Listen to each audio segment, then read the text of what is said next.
Greetings and good day. Welcome back to our podcast, Who's at the Table, where we discuss blackness and gaming. My name is El. As always, I am joined by my guest hosts. He runs our entire technical department, Lee. Hey. He is a father to two linebackers, Chris. What's up? And Arcade. Hey. Today we do have a special guest host, our friend Prince Denzel. How you doing? You want to go ahead and tell us a bit about yourself, how you got into gaming and the nerd culture and everything? Well, I got into gaming as a really young kid when I was playing Nintendo. You know what I'm saying? Back in the day, all we could really afford was just a little game system and something we could play on all the time. And my favorite systems is like Game Boy Color, Nintendo DS. Something I could really enjoy myself with. Oh yeah, I remember those days. It looks like you're playing right now. Are you playing right now? Yes. He double dipping. Can't get away from the games. Can't get away from the games. I can. That's funny. All right, Chris today has our topic for the day. Chris, you want to go ahead? Yeah, so our topic for the day was actually brought up to me by one of my white coworkers, right?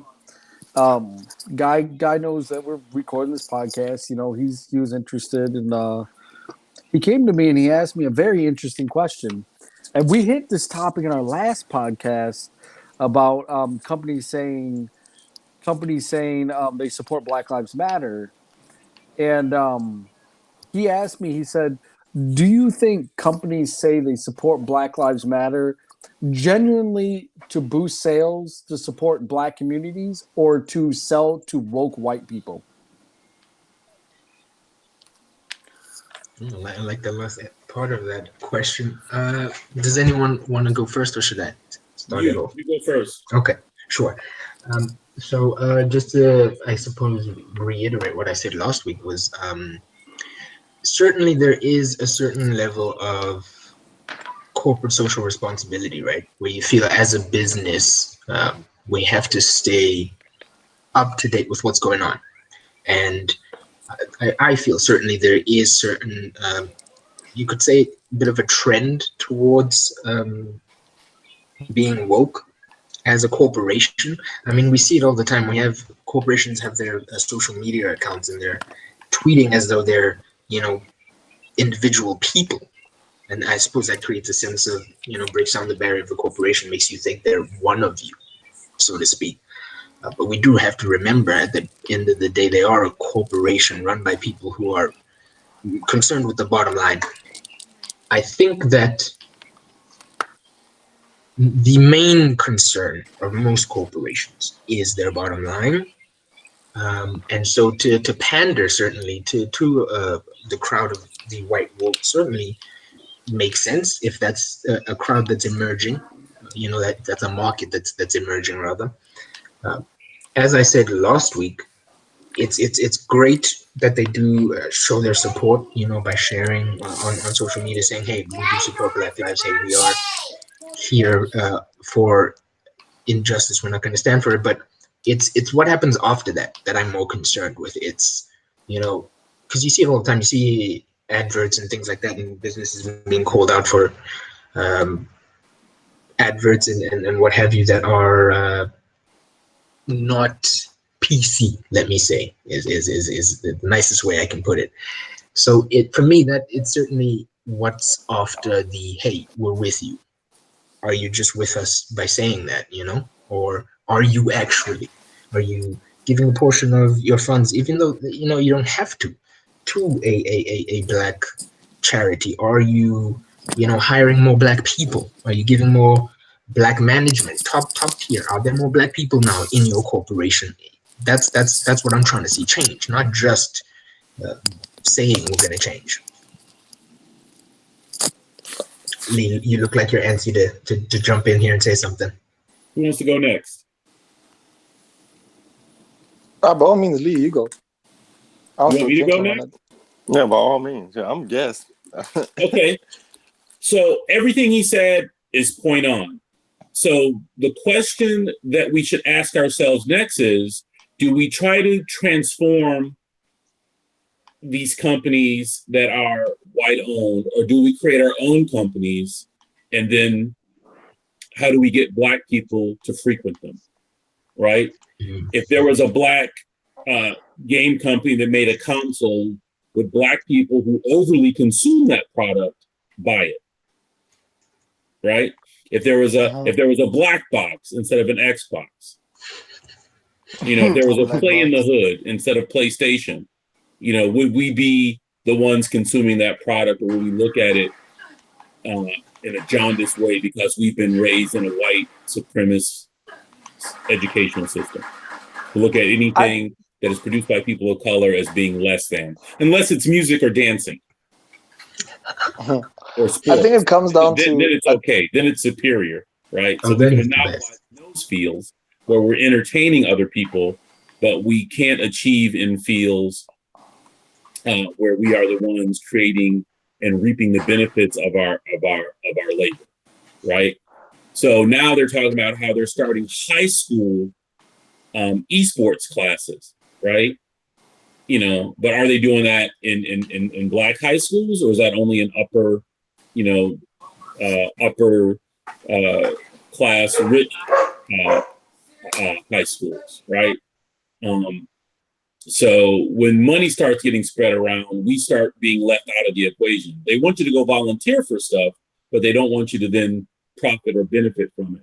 So the question becomes, do we go in and transform these companies who until they make changes in the boardroom, it really doesn't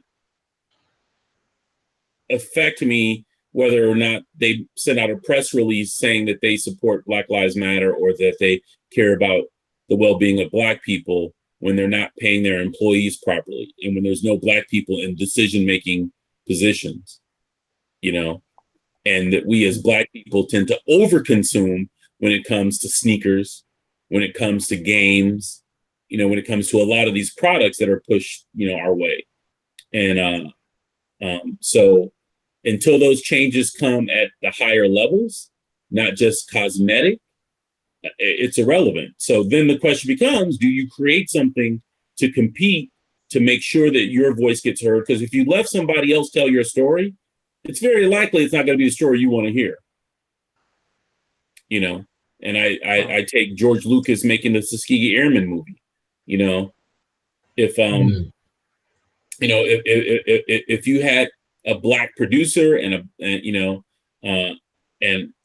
Black writers on that, or you've had consultant with the Tuskegee Airmen that were still alive during that time to write a true story of what was going on with the Tuskegee Airmen, that would have been a very different movie, And I think in games, it's the same way. In nerd culture, it's the same way. When you bring an authentic voice to the table, when you let Black talent show through.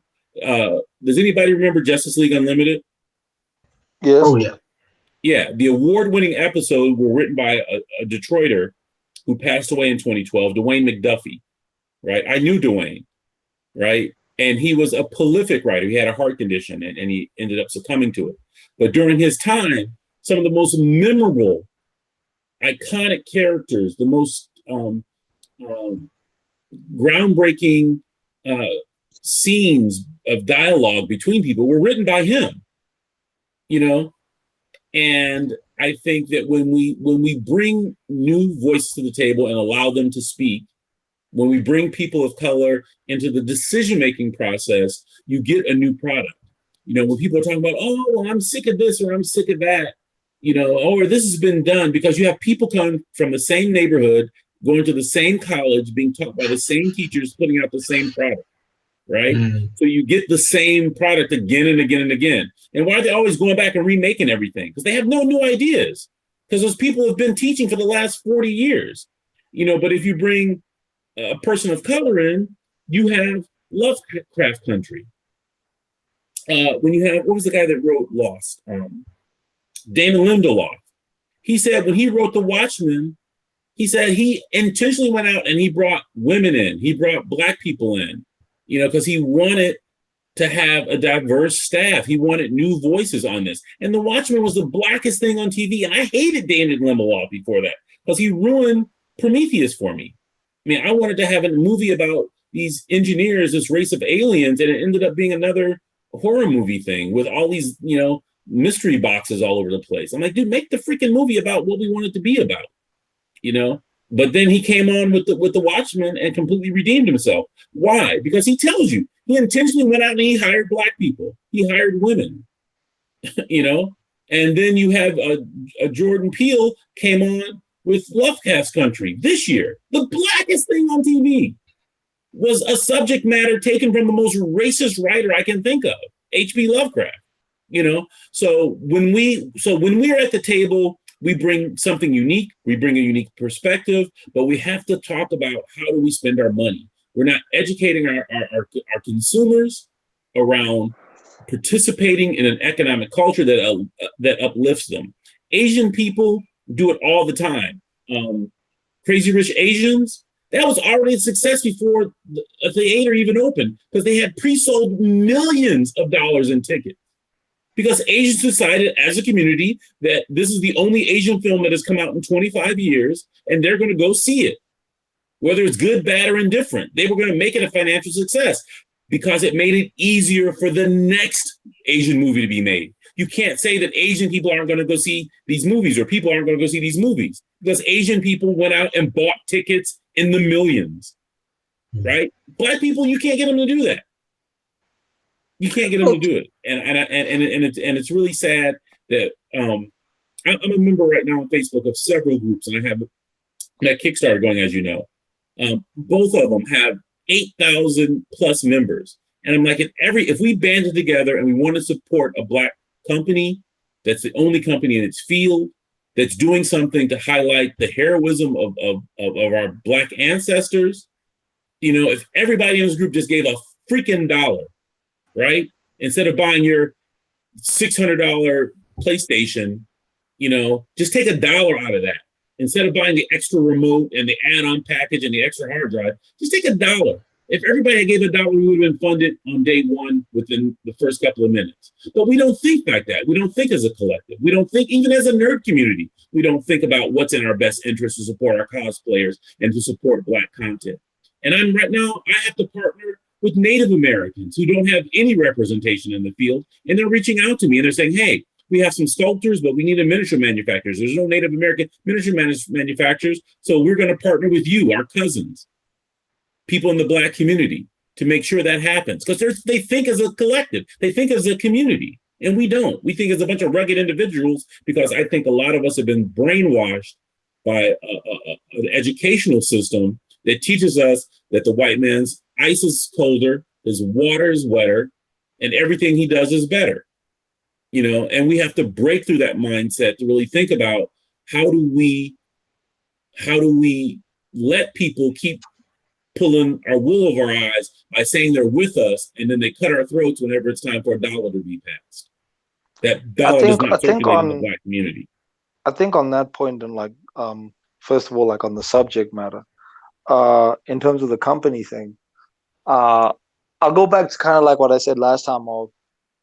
I do think it's very difficult for companies to put out there that Black Lives Matter and everything like that, because I've seen many companies that even with the pressures refuse to do that because it's a massive money loss for them, because you have to remember that but in what genre? the richest the richest demographic in the world, which is undoubtedly is the white man. That's just a standard fact. So for a massive company out there to say, and most of these white men that are disgustingly rich are very much they want to keep that money in their own community, meaning the white community. So when you push out a label or a statement saying that Black Lives Matter and you're trying to be supportive to the black community, you are alienating them that's how they feel. They feel like they're alienated. They feel like, oh, okay. And then they take the approach of, I'm going to stick them where it hurts, which is their pockets. That's why a lot of companies refuse. My next question to you would be, why does Black Lives Matter take away from white people?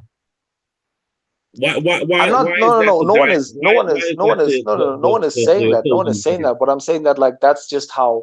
That's just how the white community sees it. That's why And I'm when the whole saying Black why? Lives Why do Matter they thing see it was. that way?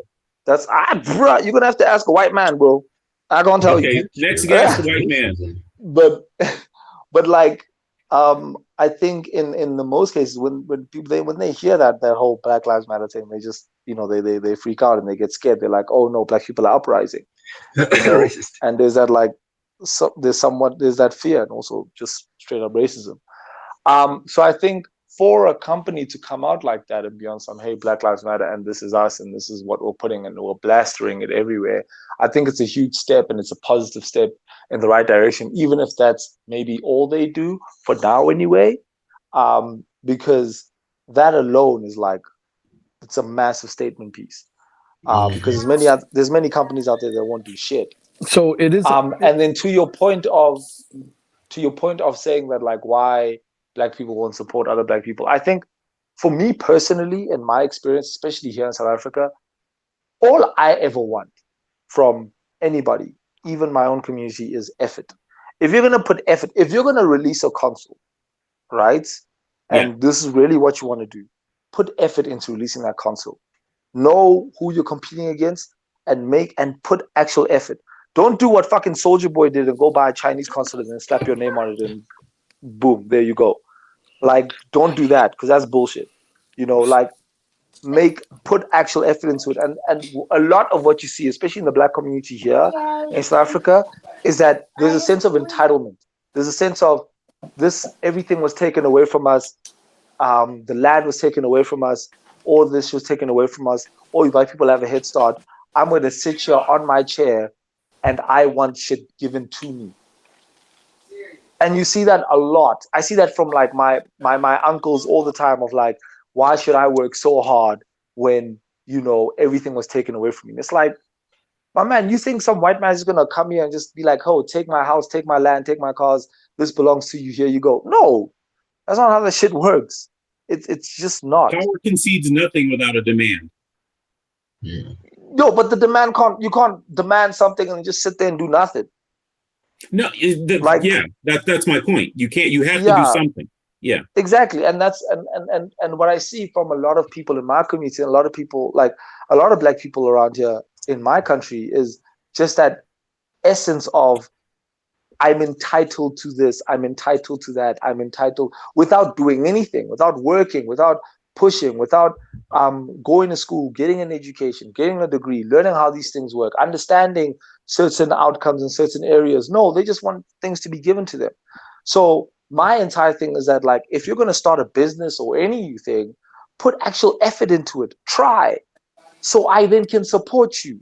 Like, I want to support a black business, but if I'm going to support you and then you're going to like fuck up, what am I supposed to, like my cousin, for instance, right?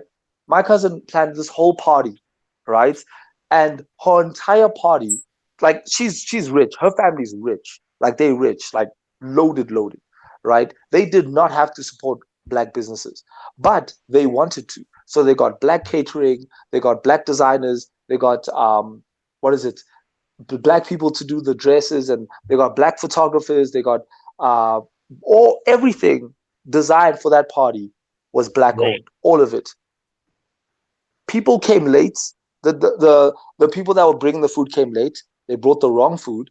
The people that designed the party, right? They were supposed to design it the day before. They only were designing it on the day. The people that designed her dress got the wrong measurements. And it was just problems upon problems upon problems. And it's like, I want to support you, but then you're putting in no effort. You're not. I just want to quickly step in there. Those mishaps are not indicative of all black businesses. No, I'm not so saying no. sure. I'm not saying that. What I'm saying is that, like, I'm making an example of the fact that, like, if I'm going to support you and if I'm going to try and be like, you know what, I want to support black businesses, then let me see an effort from your side. Let me just see that little effort of, like, arriving on time, answering my calls when I call you if something's up. Those small things. That's all I'm asking for. And that's why it's brought up this idea, especially like my mom, for instance. My mom always says to me, anytime I'm doing anything, anytime I'm working with anybody, because like in my field, we work with a lot of clients and stuff like that in terms of people paying us money or whatever the case may be. And my mom's always asking me, is it a white man? Is it a white man? Is it a white man? Because she knows that majority of the time, if it's a black man, it's gonna go south. And that's the idea that's come out there now of the fact that black people can't be trusted because of that sense of entitlement, because of that lack of effort that's put in. And that's what I want to change. Think about BET. That's all I'm asking to change. BET is a black TV show on Channel 46, but it's owned by a white woman. And that's the thing. Is it owned by Sony? No, it's owned by this white No, it's owned woman. by a white woman. Like she comes on stage every single time. It's a white woman that comes on stage. Front row. She's she sits front row. 70, 80 years old. And that's my and the whole thing is that, like, if we're gonna push, and if we're gonna, some black guy gonna come with the TV with a new console or make a new movie. And when you talk about Crazy Rich Asians was an incredible film. That was an incredible production. Like, that production was stellar. That production, you could match that up with any other production out there. And also, you have to remember that that's one country that has 1 billion people to support that movie. South Africa does not have 1 billion people. Black people are spread around the world. That is one country that's also very, like, under a huge dictatorship of, like, you have to go do that. So it's hard to, compare Crazy Rich Asians and the support that movie got compared to, like, other black-owned movies, because we're so, spread across the world and across different countries and across different cultures. When China alone is one culture with 1 billion people, if that president alone can literally say, go watch this, go to that cinema and watch a blank screen, and they will all have to do it. There's no choice in the matter. Well, no, we're talking about a movie that was made here in America, produced here in America, right, by Americans. But it was made for the Asian across the Asian diaspora, I would assume. I mean, Taiwan, the Philippines, they did a lot of filming in the Philippines. Did they even go to China? Was it just Hong Kong or someplace in? I mean, I'm trying to think. They weren't even in China. No, it was heavily. No, it was. Because then they go. Yeah, it was in Hong Kong, wasn't it? Wasn't that the whole story of the fact that, like, that was family it Hong Kong, like, or Taiwan? The richest family in, like, Taiwan or some shit. Yeah, the richest family in Taiwan, right? So it wasn't even like communist China that was the supporters of it, right? But then you want to talk about black movies. I mean, you had an all-black cast, all-black director, but the company that owned the Black Panther was Marvel Studios, which is not a black company. But their black movie made $1 billion, right? So also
a trend of like, this is what's hot right now. This is what's, selling right now. Next year, we will move on. It'll be something else. No real laws would have changed. Yo, No they've real been change selling would have black happened. people for hundreds of years. Just to touch on that, that is certainly a concern I've been considering as well.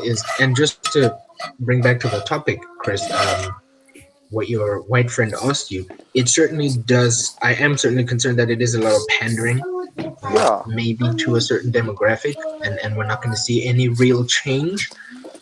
But I am also concerned, and just to touch on what Lee was saying about education and maybe black owning, is that maybe there is an attitude that we do necessarily have to change the way things are, the existing structure of everything, and I am concerned that there is, and this isn't a slight on you, RK, but there are maybe far too many people who are pessimistic about the future and change and things in the future, and maybe far too many people of color are pessimistic about things in the future and change, and it's important to. I mean, I don't want to sound like a like I'm telling a children's story or whatever, but it's important to be hopeful, to stay positive, um, because at the end of the day, right? We what how many black people are in the world? Let's really think about it. A lot, right? All over. If we really decided, let's just stop shopping at everything white owned. Let's just not participate in anything white whatsoever, and not You do would shut down the anything. U.S. economy. It would shut down most countries, right? Most economies would shut down if we decided, you know what, nah, I'm good. I'm good with the white and everything you're selling, and we decided to make our own, or we had our own system or whatever. So I do still think, people of color, black people, we do have a lot of power. It is maybe coming to an education standpoint where we don't maybe know a lot of how to do things or what to do things. And I think it's up to us. I would consider us here tonight, gentlemen, a little bit more privileged than the average black person. So it is certainly to us to stand and say, hey, you could do this, you could do that, you could support them, you could support them. They're doing a great job. Don't be pessimistic. And RK, I'm going to drag you kicking and screaming here and say, let's be hopeful for the future. Let's ourselves get up and change things. You're big on sitting down and being entitled. So let's you and I get up and let's change things. How do we do that? Well, we start with this podcast alone. That's a step in the right direction. Yeah, having the conversation. Absolutely, absolutely. And then we involve ourselves in the circles that we want to change, right? And we get out there and we have those conversations, as difficult as they may be. With people close and with people we don't even know. We tell them, hey, I'm black, and I would like to have something that represents me, that looks like me. I would like to also be involved in this, whatever it is. That's important. And Arki, you did just touch on the Soldier Boy console. Denzel, Prince, I just wanted to come to you there. That Soldier Boy console. How'd you feel about that? Did you ever get your hands on it? You're muted. Unmute yourself. I'm sorry. It was just a scam, to be honest. Did you ever think about getting it? No, Soldier Boy is very big into production. Like he's willing to put a little money into something, and it's like it made sense. You know what I'm saying? His console did make sense. He was like, well, look, I'm gonna bring back something like back in the day. This is a console that got over 150 games. What little hood rat little boy ain't gonna like that? You know what I'm saying? Like, if you can't afford a PlayStation, excuse me, of course, that's fine. You can't afford Xbox, you can't afford a Game Boy, you can't afford that. He put that gaming console on the market, and it was cheap. But at the same time, you did have 150 games. Black owned. I didn't really keep up with it. I don't know nobody that has one. I mean, did it work Because as it was advertised, or was it just a straight it up was because vaporware? he made it seem as he like produced the console as it was his production when all he did was just buy some like literally he just bought any console from China and rebranded it as this is a Soldier Boy console. That's all he did. That's all he did. Well, you know, maybe that's the attitude we have to start taking is taking something that exists, rebrand it, make it our own, maybe actually make it work, but certainly sell it and rebrand and own it, you know? If all I'm saying, it has to be listen, something of quality. I might be, I think my thing is that like, I'm not trying to, you know, shoot down on anybody and whatnot and all those things and everything like that. I've just like through my experiences, through everything I've gone through, I'm just a realist. You know, I've been hopeful when it comes to a lot of things and I've been let down 1,000 times because this is the world that we live in. And there's a lot of things that there's a lot of things that I'm hopeful about. There's a lot of things that like, you know, I will support and me being on this podcast is showing that I'm supporting, you know, black owned things, and I'm trying to drive you know, black people and making them feel more comfortable in the gaming and in the nerd community. I'm definitely about that. But at the same time, I'm going to give the same kind of scrutiny I would give to any white published owned thing. Yeah. If you're not putting effort and hard work into this, I don't care what your skin color is. I'm gonna call you out on it. Because that's how we become better. That's how we do better. That's how we produce and manufacture and push out exactly better content. We can't be just like the whole Obama thing. We can't just be voting for Obama just because he was black. No, it was about voting for Obama because of his ideals and what he believed in, and you know, like what he stood for. He was a solidly good president. Him being black was just a great bonus. And that's the vision that I want for, you know, anything that black people strive towards. That's the same thing that happened when there was that whole all white Oscars thing, and they asked a lot of people, they asked a lot of black actors. Like I remember Denzel even said, he was like, it's not about just getting nominated just because of a black film or just because it's a black director. I want to get nominated because it is quality. I want to be seen as this in the same light as those other movies and be compared to those other white movies, to those other white productions, and say and being said that no, my movie is better because of the effort and the work that was put in, not because it's a black movie. Also, you have to juxtapose that against the people who are nominating didn't watch any black movies. So the reason no black people were nominated because they never even, there was 20 black movies made that year, and not a single one of them were watched by the Academy. But then you yourself have to go back and check, because I myself looked at those movies, and when you looked at the movies, that the black movies that were made at that time. Yeah, what year are you referring to? The year of the all white Oscars. Oscars So White. That was like 3 or 4 years ago. Oscars So White. I think the two movies that were spoken about was the two black movies that were spoken about was Creed and Beast of No Nation. And now, the only thing that got nominated by Creed was the one white actor.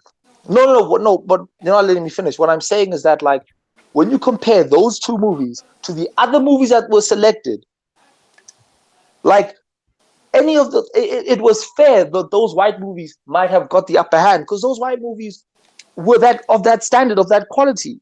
It was just there. That was just what it is. And that's why the next year, the very next year, when you saw the black movies that came out, it was like shit. It was undeniable that these movies were up there. It was undeniable. And that's my thing. It's not about getting the vote of you need to put but they out were making content. Dude, Oscars So White, they were making fun that in the black movies, people that were white were getting nominated. In the all-black movies, the one white actor got a nomination. Which movie is this? 2015, 2016, right? Yeah. No, but which movie is this, though? Creed. Sylvester Yes, Stallone was the but only what one I'm that got saying- nominated. You said Michael B. Jordan didn't put in a fucking performance? Are you crazy? Compared to the, I'm saying compared to the other, because that's what it is. It's about comparison. It's about So your Sylvester performance Stallone compared put to in a the better other supporting people's actor performance. to be nominated. To be nominated, bro. I'm not saying he had to win. He wasn't even nominated. Yeah. He wasn't even nominated. Yes, because you have to compare it to the other people. You can't just take it out and be on some. Okay. Oh no, this is a black Let's look movie, at the other and then people, give for it the instance. legs up. 2015, You have right? to compare it. Let's look at those movies. Spotlight. You have to watch. Did You have you to ever see watch Spotlight? those movies. So, You have to watch all those movies and give your opinion Look, of okay, which And one the point was that I'm it? making is the Academy didn't even watch the movies. But if you yourself are going to say this, did you watch the movies? What do you feel? How do you Yes. feel after watching all those movies, Beast of No every Nation? single one? No, I'm The saying Beast of even No the Nation. even the white ones that were nominated, even the white No, I that didn't watch won. all the. No, because I'm not in the Exactly. Academy. It's not my job to vote on them. But that's my point, and you Absolutely. don't know. But that's my point. No. Then you can't I'm Okay. gonna you call can't you out make here. Okay, you were wrong there, brother. Because no. the You guys can't who make a are fair in- assumption if you're No, not watching all he's the not movies. wrong. He just has a different opinion, which is fine, and I believe, we need to hear those personally believe opinions. wrong, because the guys who make the decisions, the guys who say, "Hey, these are the best movies," they need to watch all the movies, not just the movies they want to watch. Yes, So but you can't say if they did or did not. That's what I'm saying. And You I'm saying can't that say they that. didn't because we They know it did because not that's what they watch those said. movies. They did not. They did not So watch the black movie. How can we say that Oscars is fair? How can we say those movies are the best when they didn't even watch the others? They didn't give them a chance. Did every single one on that panel? Did every single person on that panel say that they never watched a single black movie that year? Did they all say that? If they all said that, then fine, I am wrong. If you can show me an article or a video where they all said that, because there's like 100 people on that panel, if you can tell me that all of them said that, then fine, I am wrong. You know the really weird thing that came out of that? They said most of the movies they voted on, they didn't watch, which blew my mind. They said they not only didn't watch the black movies, that some of the things they voted on because other people said they were good. They didn't have the time to watch them. Absolutely. And I was flabbergasted at that. I'm like, your only job is to watch movies and vote on them, and you don't even take the time to watch all the movies. Yes, but then in talking about that, those are actors and actresses that are saying that, and that's a whole different problem, because that's not even a problem about that's not even a problem. But then that's not even a problem. That's not even a problem about black people or white people. That's just a problem about the people working in those fields. Working in the industry, right? Yes, that's not a problem about. I understand if you're an actor and you want to watch your own movie, okay, it makes sense. Yes, but that's my thing. But that's not a problem of black or white. But I am making the statement. Any movies that you didn't vote on. I am making the statement that many black actors in that year, and many black directors in that year said of the fact that they want to be compared and they want to put out content that is on that level and that cannot be denied to be that good. That's what I'm saying. And that's what happened and the what next I'm saying year. Is that there's a history here when we deal with media about how it's consumed. Denzel Washington didn't win an Oscar for Malcolm X, but he won it for Training Day. You tell me he put in a better performance for Training Day than he did for Malcolm X? Training Day was I don't know. Personally, I picked Training Day. Personally, I picked Training Day. I've seen both movies. Training Day was fire. Training Day was fire. You see, but think about every black person gets an Oscar. Training Day's not better than American Gangster. Negative portrayal. American Gangster was better though. That was a good one too. Yeah, no, American Gangster was better. But then what was where Denzel Washington held up that whole hospital to get his kid a heart? Oh yeah, remember his son? Yeah, his son. Yeah, his son was that was a good one too. That was a powerful. He didn't get nominated for that one. No. So the point I'm making is that as black people, we get nominated for a lot of negative portrayals. Haley Berry got her Oscar for Catwoman? For fucking a guy who killed her husband, the security guard. Best sex scene, bullshit. But also. Film. Her performance in that film was probably some of her best performances. Like if you take out the sex, she put in a hella performance. Hold on, everybody, slow down. Let one person talk. There's too much in the background. All right, go ahead. Yeah. So I think we should roll back though, with some of this because we're getting way too heated about the movies. But our whole conversation. Chris, what we're talking about is representation and how we're represented in these communities. Exactly. But the topic is do you think that companies can go out and say one thing and not mean it just to appease the woke white people? Yes, they do it all the time. And they do it all the time. Yeah. Mm-hmm. So when, like I said, when a company goes out and says, you see, like Games Workshop, I'm gonna keep beating this fucking horse because Games Workshop's a 30-year-old company, right? Mm-hmm. And we already know who's been in the manager community. There's a lot of racist white dudes in there that don't want people of color and women in that community. But when you get a whole generation of progressive white people, and they see that, and they're like, "Well, I didn't want to go to it because there's a bunch of fucking race haters in this," and the company goes out and says, "Fuck all the racist people." And then they're like, "Oh, well, they're with us now. We're going to go get this. We're going to pay for this." But think about, okay, well, let's go deeper in that, Chris, because Games Workshop had a complete change of leadership over the last 3 years. That's correct.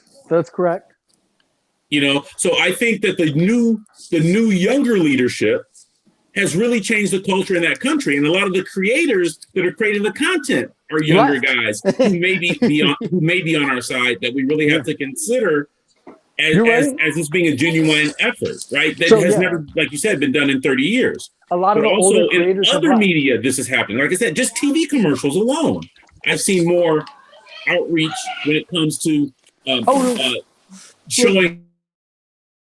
If there was a product, it was a white lady holding the product, or a white family was the model family. Here's my and that's changing. And I said, you can turn on your TV this afternoon and just take a look at the commercials and really note, you know, who has what in their ads. What type of people are being portrayed in their ads. Here's my favorite one. Go to Walmart in the diapers aisle, right? The Walmart brand will be nothing but black babies on those boxes, right? Go to Meijer in the diaper aisle. There'll be nothing but white babies on those boxes. They literally change advertising in store based on where your product goes. Yep. Why? Because they know who the consumer base is, right? Because their job is to sell diapers. And if they know that black people go to Walmart, which they shouldn't, but they do. Black people go to Wells Fargo for banking, and they shouldn't, but they do. All right, black people shouldn't buy De Beers diamonds, but they do. I mean, it's about educating ourselves to a higher level, right? So that we can compete on the stage that L and RK are talking about, right? We have to educate ourselves as a larger community. You know, why can't I do business in South Africa as a black man in America, right? Because the Chamber of Commerce doesn't want black people in America doing business with black people in Africa. You know, that's a concerted effort to keep those two economic groups apart. And just in line with that thought of education, with your friend who asked you, Chris, I hope he's doing his own research as well, because it's not on black people to teach white people about black people. It really shouldn't be. We have our own shit to deal with as is. Look, I'm happy to, speak out and help. And, certainly, but it's sorry not to our. interrupt you. So on Snapchat, MK Asante, right? He's Maya Angelou's great grandson or something like that. He ran a Wild Black ad about white people in the Black Lives Matter culture and their position. And one of the white girls was saying, the white woman on there was saying, it's important for white people to realize that in this movement, black people need to be the face and the white community needs to step back and support them from a distance, whether it's making phone calls, sending out ads, stuff like that. Not insert ourselves. Being an ally.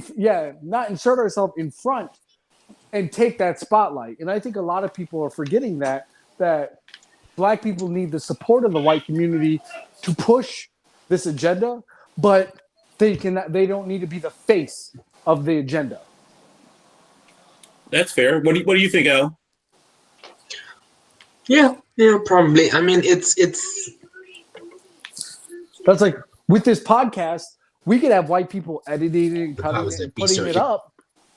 If you are someone of privilege, white privilege specifically, it is important you check yourself and your privilege, and you're able to put yourself in a position to assist. And by assist, we mean exactly what you guys were saying. It's important that the subject matter, what we are protesting, what we are trying to change, is at the forefront. That's what's important. So anything that takes away from that, whatever it is, it doesn't matter. We need to focus on the message, the change. That's what we're focused on. And if you understand that and you can assist in and around that message, that's absolutely fine. I'm with it. RK, what is your point on that? You know my point. You guys have been attacking me this entire time. I'm just gonna keep quiet. Nobody's attacking you, bro. With love. Y'all coming left field for me. I'm just trying to bring up my people. But okay, no, it's fine, whatever. No, we want to hear your opinion, bro. Go ahead. Yeah. No, but you know what, my opinion stays the same. My opinion is the fact that, like, F it. That's all I want. My opinion is F it. I'm gonna hold you at the same light that I hold any other white company, any other any other white publisher, whatever the case may be, because I believe that we can put out the same product. It's just about effort. Yeah. No, I agree with RK in this. What you should be saying is, I'm going to hire black people and treat them the same as white people in the expectation, but when they don't deliver, then they're shitting on themselves. I'm gonna call them out. And that's not me saying that I'm trying to shoot you down. That's me calling you out because I want you to be better. I want you to perform better. I want everybody to rise up. I want all of us. I don't want it to be a thing of like, no, I'm only going to support this person just because they're a black person. No, I'm going to be like, I want to support this person because they're the best around. Because it's undeniable they are giving me the best product for my money. That's what I want it to be. I believe I have Oh yeah, Prince. I'm sorry. Speak up. I'm sorry. Too busy What getting. do you think about white people being involved in black culture?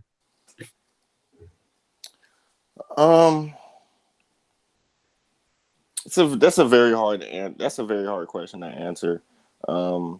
Rachel Dolezal did a great job. Because I do have a lot of white friends like me and me and Broken was talking to RK about how y'all was gonna bring another guest in, but it wasn't gonna be a black guest. It was gonna be a white guest. What Broken was trying to relay on you about that information is that there's a lot of white people in the black community with the same type of struggles as we have, but it's not exactly the same. Maybe that kid can go apply at a job and I can go apply at a job, but guess who's gonna get it? That kid. But we're still in the same community. So unless from that, I'm still kind of like 50-50 with it. As long as people understand the situation and understands the problems, then I feel like there should be no problem with someone else speaking their own mind about it. Even if they're not white, even if they're white, no matter if they're Hispanic, they could be Asian. But yeah, that's I think Prince is basically saying what I was saying when this point was brought up at first, is about like, if you're gonna go do research. I have no problem with white people telling our stories. I have no problem with white people releasing things about in the black community. But like, if you're gonna do that shit, do your research. Like, go talk to a black person and find out what their experience was. Like, they just made the Karen Act. They just passed that. It's a legitimately thing. The Karen. Calling the police on black people. Yeah, for being black. All right, fellas, I'm gonna cut us there. I think that's our time. Okay. Thank you again, gentlemen, for joining us. Prince, Denzel, thank you, taking your time away from gaming. You're rushing us real quick. We all need to come in. We all need to come in to rise up a black creator, a black business, a black. I'm getting to that. I'm getting to that, brother. I'm getting to that. Give me a minute. Give me a minute. All right, Chris. I certainly hope we did answer the concern of your white friend, though I do not care if we did. No shade. No shade. As always, check us out wherever you find your podcast. Check us out on YouTube under Gaddis Gaming. Who's at the table is the playlist. Check out our Kickstarter, Gaddis Gaming. Empire's Fall, I believe, is the Kickstarter. But check out gaddisgaming.com as well. And then, gentlemen, do you have a recommendation? A black creator? We try to recommend one at the end. Chris, go ahead. I do. Well, so one second. Let me get these kids a little quiet. But so D Art Shata Joe. I might be slaughtering this, but D Art is the first all black owned anime studio in Japan. Oh wow! So they started in 2016. They're working on some stuff. They most of them have cooperated with things. They worked, with Pokemon, some other major, other episodes where they have filled in with some to my understanding, some of the animation. They haven't produced a full series themselves yet, but that's a good thing. You know what I mean? At least they're working on it. Yeah, they did make an animated music video with The Weeknd as well. I checked that out. It was pretty good. There you go. So, it's DRSHTAJIO. Okay, RK, you got anyone for us? Mine is Neo Yokio on Netflix. It stars Jaden Smith. It's an anime. Sounds cool. We'll check it out. Lee, what you got first? I'm going to go with Jibba Anderson from Griot Enterprises. He's a comic book creator. He has a comic book called The Horseman that he's been working on for the last 20 years. Check out his work. It's really good. He's a comic book creator out of Chicago. Dope. It looks like our guest was left before he could recommend. But for me, check out Madara's daughter. She is a cosplayer, very conscious of her blackness. But she's all into all things anime and cosplay, so check her out. She's on YouTube. She's on all the social medias.